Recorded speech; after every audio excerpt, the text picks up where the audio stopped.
Hello, welcome to At Home in Dublin with Ricky Porter.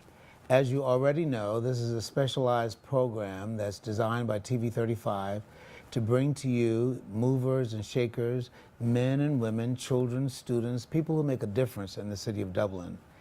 We dearly believe that Dublin is an attractive cosmopolitan city, a place not just to drive through, but a place to visit. And so this television program seeks to bring you the best of Dublin, our concerns, and our values. However, today's show has an added dimension. I am pastor of the Washington Street Presbyterian Church and have been since 2007, and this particular show is devoted exclusively to Washington Street Presbyterian Church and preparation for its 60th anniversary. So on this coming Sunday, on the 9th of October, Washington Street will celebrate 60 years of ministry. We'll have a 10 a.m. regular morning worship service, but the special anniversary program will be at 4 p.m. in the afternoon, and it will feature the House of Refuge Ministries International, East Dublin, pastor and founder, Mrs. Dorothy L. Simmons.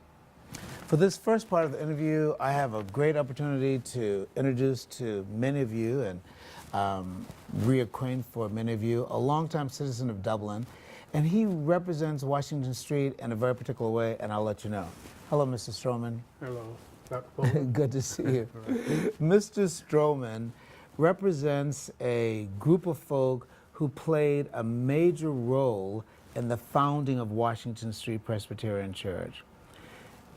Many African Americans who came with background in business or political experience, but a large majority in education, felt a need for a different kind of black religious experience and then moved towards Presbyterianism.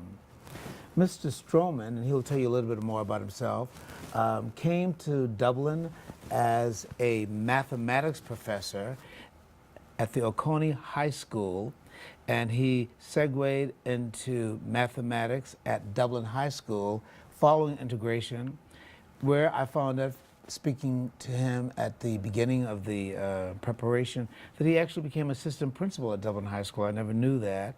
And then later became principal at Central Elementary, and then later principal at Hillcrest Elementary School.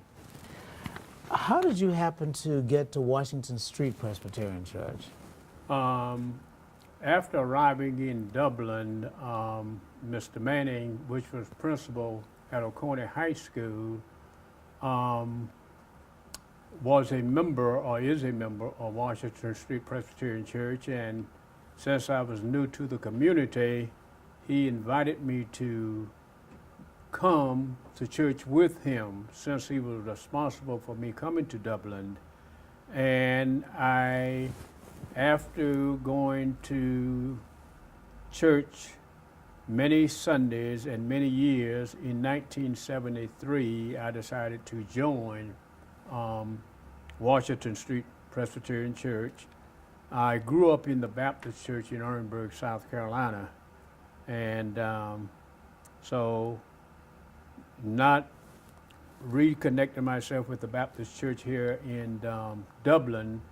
And since I started going to Washington Street, I enjoyed the people there, enjoyed many of the founders and the builders, such as Mr. Bates, Mr. Bacote, Mr. and Mrs. Bacote, Mr. and Mrs. Bates, and many others, that it was a good place to worship.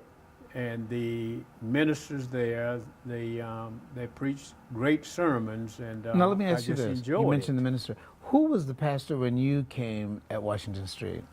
It wasn't Bridges Edwards. No, Bridges Edwards was working over at TAG at that particular time, which was Teacher Agency of Georgia. Okay, was it Yates? It could have been Reverend Yates. Okay. I'm not certain because we have had many in there during the time, but it could have been Reverend Yates. Now, you also have a particular, a unique kind of ministry in many ways that was also passed on to your daughter, Vanessa, who trained to become a Presbyterian minister too. And you yourself now continue to encourage the youth ministry at Washington Street. After church, I think we see how you put your hand in your pocket and put a little piece of paper in their pockets. You've been, what should I say, very encouraging of the youth ministry at Washington Street. Well, I guess it's something that I was taught or happened to me very early in the Baptist church.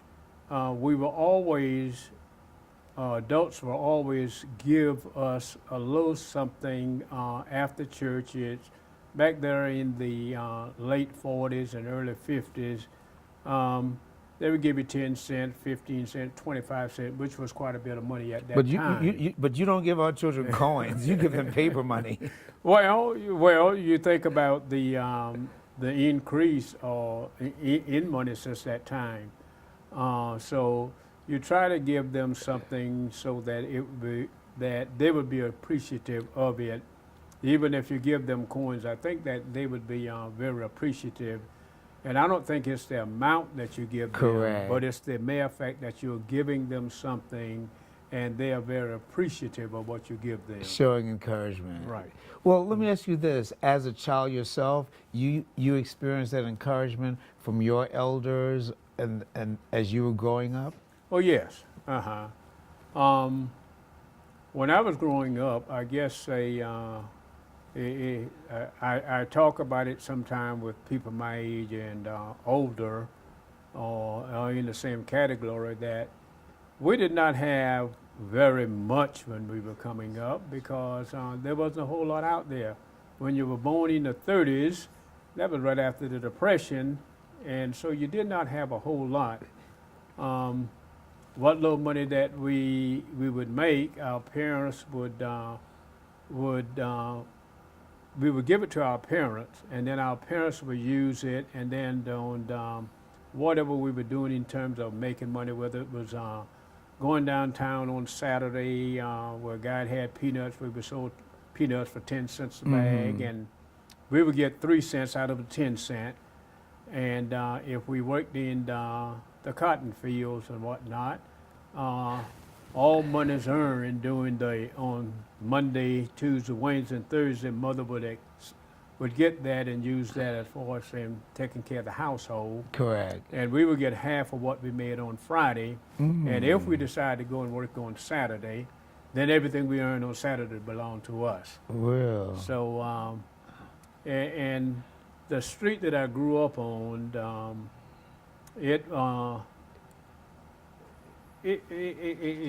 there were very few households that really had men in it. The women just appeared to raise the children there. Correct. We just had a great time there. We all we did a whole lot of things together, and we just enjoyed each other, whatnot, and we learned how to do with what we had, and then if we didn't have it at that particular time, then what we would do, we would just make to do with what we have, and we just say that, well, if I don't have it, I just don't have it. I guess I just don't need it at this given time. Well, I think you learned your lesson as well. I've been visiting with actually an elder in the Presbyterian Church, Elder Shelley Stroman, and we're wanting to invite you to the 60th church anniversary of Washington Street Presbyterian Church. Washington Street is located 975 South Washington Street. The morning service will be at 10. The special church anniversary program will be at 4 p.m. And the special guest for the 4 p.m. program is the House of Refuge Ministries International in East Dublin, pastor and founder Mrs. Dorothy L. Simmons. You mentioned a couple of the charter members like the Bacotes, and the Bates. Tell me a little bit about the Bates. I know that they're the grandparents of Elder Tina Baker Ivy. Right. The Bates, if you got to know, we call them Papa Bates. He owned a corner store there, probably about 2 blocks away from the church. Is that right? They owned a store Is it there. that store that is vacant now? You know, when I turn on Wabash and I make that right, there's a store. It's not that store. It is you. You know where the Cates Yes, I Church do. is? The Cates okay, Church is. coming toward Washington Street. Correct. You cross over Oconee Street, Correct. Wabash, and there's a white store there now, a white building there That now. is That is a church. Very That good. used to be the Bates store. Is that right? Right, and they were very productive there at that store.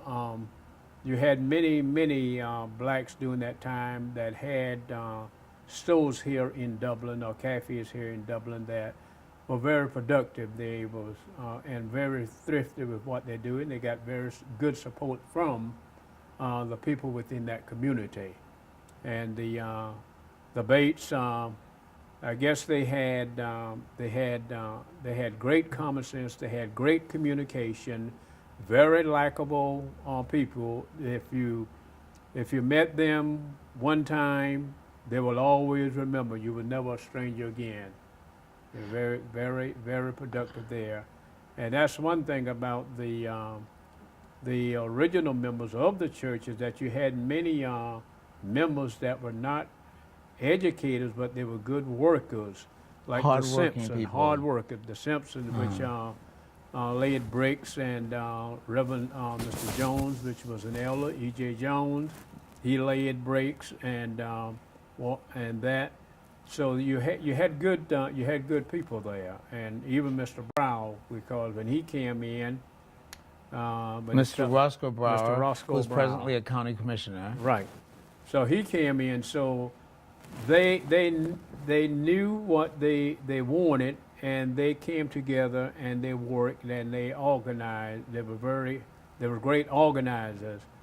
And another one of the individuals that we don't talk too much about now was Mr. Tatno, Nathaniel Tatno. Yes. He was very instrumental in the church. And you knew him as well. Yeah, I knew Mr. Tatno as well. We played golf together and everything else. And he worked for Mr. Lovett. And Mr. Lovett was the one, I believe, that donated the land there for the church. Correct. And I think Mr. Tatman was very instrumental in getting Mr. Lovett to donate the land and everything there for the church. Correct. I've been visiting with Elder Mr. Shelley Stroman, an active member of Washington Street Presbyterian Church. And after we come back from a word from our sponsors, we're going to visit with 2 other members of Washington Street. But Mr. Stroman, I'd like to give you the opportunity to direct an invitation to our TV audience and invite them to be with us on Sunday, either for the 10 a.m. morning worship service or the 4 p.m. or both. All right. If you have nothing to do on Sunday, this coming Sunday, October the 9th, we have our regular service at 10 a.m. on Sunday morning. Come out. We will have great preaching. The choir will be singing, and I don't have a great voice, but I am a member of the choir, and I don't know what we're going to sing thus far, but please come out. And then at the 4 o'clock service, we will have service again, and the choir will also participate in that. So if you have nothing to do Sunday morning or Sunday afternoon, and you want to hear great singing and great preaching, come out to the Washington Street Presbyterian Church. Very good. And even if you do have something to do, cancel it. Be with us. Thank you. Paula's Fried Chicken, a Southern cuisine with an everlasting taste. Located at 201 Martin Luther King Drive in Dublin, invites you to come in every Thursday from 11 a.m. to 7 p.m. and enjoy a delicious meal. Paula's Fried Chicken is also open Friday and Saturday from 11 a.m. to 12 midnight. And new Sunday gospel brunch and lunch from 11 a.m. to 7 p.m. Come enjoy a Southern cuisine with an everlasting taste. Paula's Fried Chicken, 201 Martin Luther King Drive in Dublin. Call 272-9352, 272-9352 for Paula's Fried Chicken. Hello, welcome back to At Home in Dublin with Ricky Porter. We just got through visiting with Elder Shelley Stroman, a longtime member at Washington Street Presbyterian Church, who came to Dublin as a mathematics professor and rose in the heights of education, completing his career as principal of the Hillcrest Elementary School. This time, we will get a chance to meet newer or more recent members of Washington Street Presbyterian Church, Miss Jean Wolfe, and you've met Jean before as a founding member of Dublin Rising. They do ministry, and she'll tell you more about that on the South Side. And a young man that I have gotten to admire and respect, Mr. Marquez Harris. Marquez is the son of Marlo and Felicia Harris. He's also a piano student of mine at Washington Street Presbyterian Church. Welcome to At Home in Dublin with Ricky Porter. Good to see you, Jean. Thank you. You look great. Good to see you. Good to see you too. Okay. So tell me a little bit about yourself. What school do you go to? East Orange Elementary. East Lawrence Elementary? Yes. Right. And what grade are you in? Fifth. You're in 5th grade. Yes, sir. Right. And what's your favorite subject in school? Math. I thought you were going to say piano. No, math. So you know Mr. Stroman is a math teacher? Yeah, so you can get some hints from Mr. Stroman. He's a great math teacher. So you're new at Washington Street, and you're there with your parents. You also have your cousin there, Lucas Hall, and your aunt, Sheila Christian. Tell me one thing you like about Washington Street Presbyterian Church. When I get to preach myself. You want to preach? Do you want to preach this coming Sunday? Sure. Oh, yeah. If I'm there. I'm not sure if I'll be there. Well, okay. Well, I'm going to hold you to that. I'm going to hold it. Now, you have a particular relationship with Mrs. Wolfe. Yes, sir. Why don't we start with you? You do a wonderful ministry, Jean. I see your ministry at Washington Street in many aspects. I see it from Dublin Rising. I also see it with your bulletin board ministry. And I also see it on your Wednesday class. Why don't you begin by talking about your Wednesday Children and Youth Bible Study class? Okay, well, one of the things that we've been doing at the Wednesday Bible study is we've been working on Bible stories, and the ultimate goal being that the students are going to get up in front and tell their favorite Bible study, and I can see who's going to be first, since that's part of preaching. Just like Right. Pastor Ricky gets up, and when he's preaching, he tells Bible stories too. So that's what we're actually doing. Is I've been teaching Bible stories, and one way I think for children to remember things is to see a picture. So I've been drawing pictures of some of the Bible stories, and then they've been drawing some of the pictures after they learn about the story, and then the ultimate goal is they're each going to pick one of their favorites, and then they're going to get up in front at church in the future and tell the story. What time is that class? It starts on Wednesday from 5:30 to 6:30. And once in a while we are favored by someone fixing a nice little snack for us. Yeah. Now you also have a bulletin board ministry. Yes, I do. I noticed when I first came that there were different committees that were doing the taking turn each month and doing the bulletin boards, but that didn't seem to be working out very well. So I volunteered to do the each month to do the bulletin boards, to change them. And now you have a special bulletin board up for the 60th church anniversary. I haven't got all of the Bible. But you've been working very hard. Tell us a little bit about the 60th church anniversary bulletin board. There has been a box of old photos that the box has been gone from this room to this room and so on. And so I took it home with me a couple weeks ago and went through every picture in there and divided them up into categories.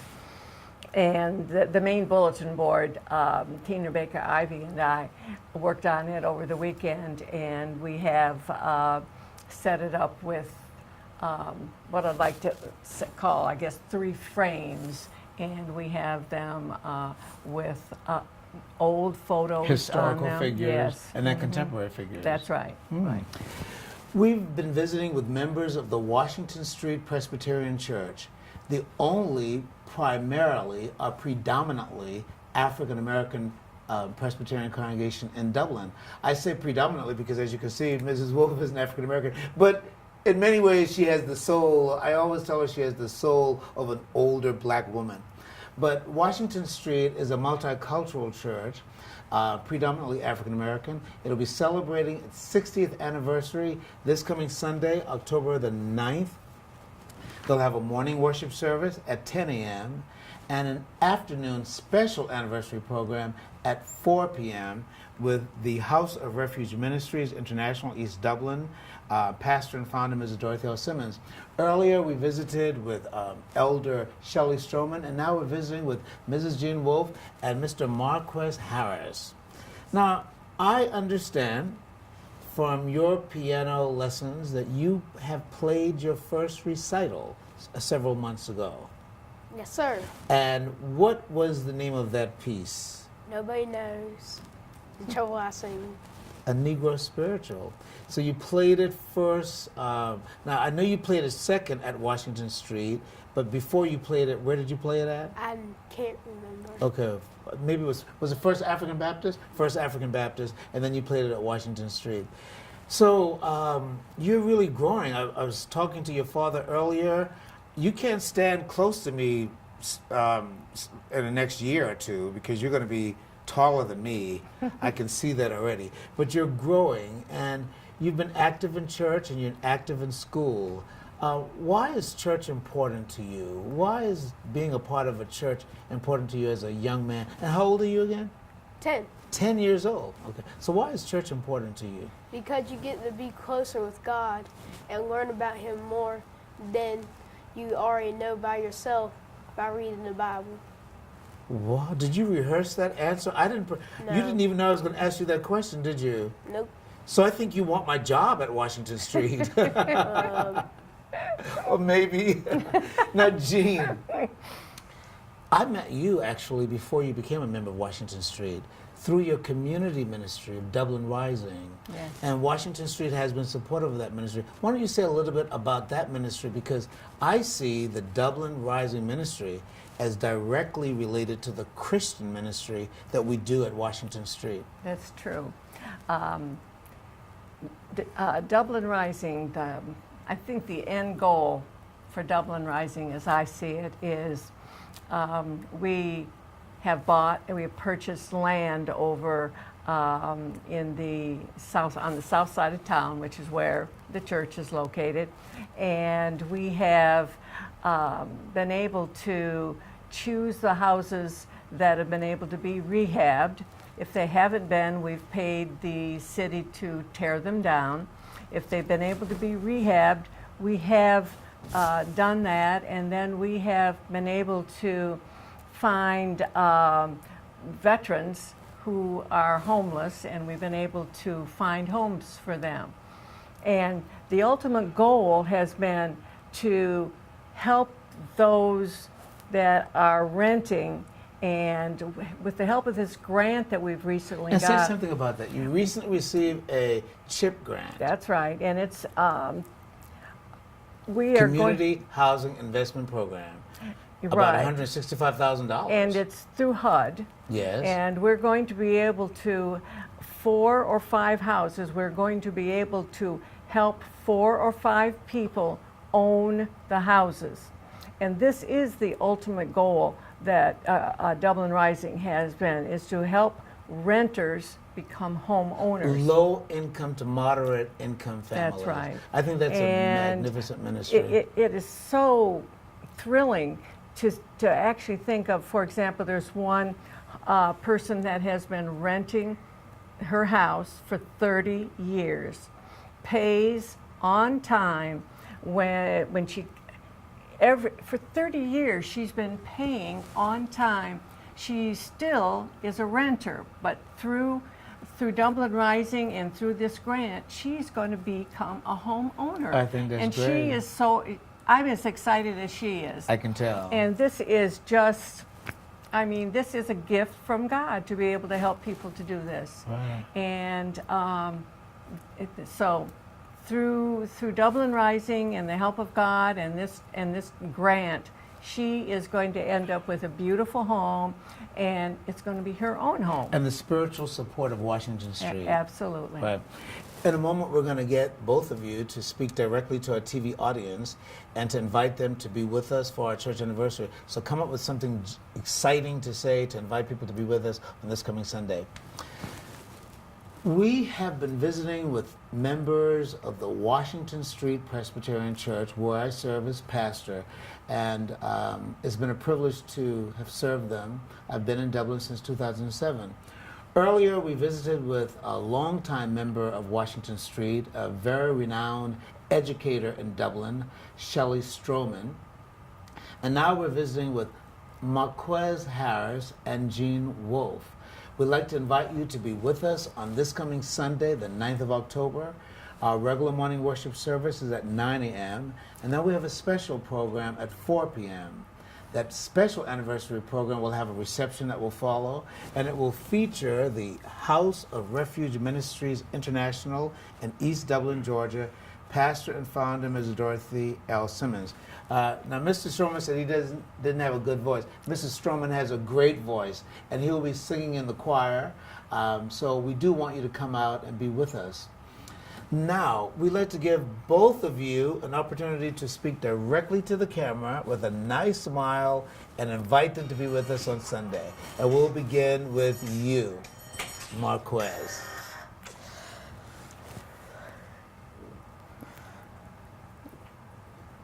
Just say, be with us. Please be with us on Sunday. You can teach, the elder can teach the youth many things about God and stories that were written in the Bible. So please be with us. Very good. That was good. That was good. Now, Jean, we'll give you an opportunity. Well, I say be there or be square. Ladies and gentlemen, thank you for being with us at home in Dublin with Ricky Porter. We do encourage you to be with us this coming Sunday on the 9th of October. Our regular morning worship service is at 10 a.m. I will be preaching at that time. Our 4 p.m. service is a special anniversary program. We'll have the the House of Refuge Ministries International, and they'll be with us at 4 p.m. And you met Mr. Stroman earlier, and this is Mr. Marquez Harris, a young man that we're very proud of, and one that we're very impressed by, and Mrs. Jean Wolfe, co-founder of Dublin Rising, and an active member of Washington Street Presbyterian Church. We're going to be having that service in East Dublin at the other church. No, the 4 p.m. service is at Washington Street also. Oh, I didn't realize right. that. Both services okay. at Washington Street. All right. Well, I'm glad to get myself straightened out like that. Ladies and gentlemen, thank you for being with us at home and Dublin with Ricky Porter. And we really encourage you to be with us on Sunday, the 9th of October at 10 a.m. Washington Street is located 975 South Washington Street. And at 4 p.m. we'll be at Washington Street as well. I'd like to give a hand to Mr. Marquez Harris. Yay! He might become the Reverend Dr. Marquez Harris. Thank you for being with us, ladies and gentlemen.